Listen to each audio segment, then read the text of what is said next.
In the name of God, English has become a global language, and teaching it as foreign or second language has increasingly become a universal demand. Many textbooks have been designed for teaching English as a foreign language in many countries all over the world. Special institutes have dedicated themselves to training English language teachers by organizing pre-service and in-service training courses that in the end lead to answering participants a teaching certificate. Moreover, higher education institutions offer degree programs in TEFL, teaching English as a foreign language. Also, tremendous efforts have been exerted to improve the teaching-learning process of English.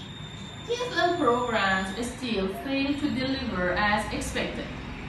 What are the challenges that we face in teaching EFL? There are so many challenges. Challenge 1, for example, improperly trained teachers or inadequate teaching methodology. Teachers play an important role in the teaching-learning process. The teacher is one of the major and important of success in the teaching-learning context. The role of teachers can be briefly summed up as follows. They are the main decision makers at the classroom level. They decide, shape, and modify the curriculum in accordance with the classroom reality. They can make the learning more meaningful. They can increase learners' motivation. They provide better chances for learning. They create interaction in the classroom. They attract learners to language learning by establishing good rapport with them. Teachers support textbooks and handle their defects. They can provide instructional support for English language learners in all language fields, and they can diagnose problems and offer suggestions to treat and remedy them. The qualifications of EFL practicing teachers at EFL countries and schools can be classified in the following groups.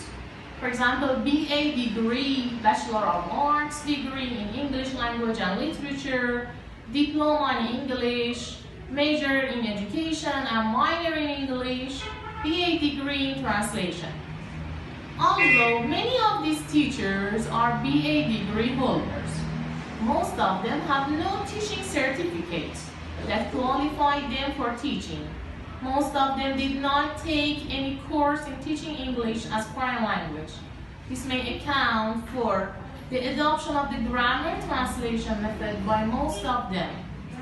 A considerable percentage of the class time is run in Arabic, or the first language, or Iranian or Persian in Iran country.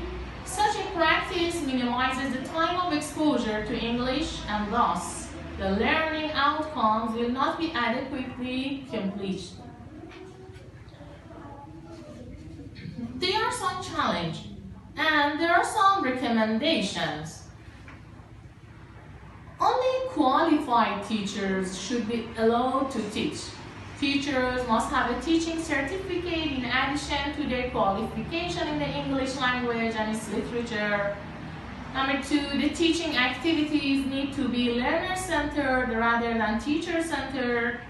Number 3, creating environments that are conducive to learning. Number 4, using teaching techniques that integrate language skills rather than teaching them discretely. And 5, writing textbooks and preparing teaching materials that are culturally relevant and that meet the needs and interests of the learners. And 6, assessment should be viewed as a teaching and learning device rather than being merely a testing device. Assessment tools should evaluate the extent to which the learning outcomes have been accomplished. And next, maximizing the students' exposure to English in class by increasing the student talking time and adopting interactive communicative teaching activities, promoting creative and independent thinking skills. And the last one, we can say establishing realistic objectives and goals for teaching EFL. Thanks.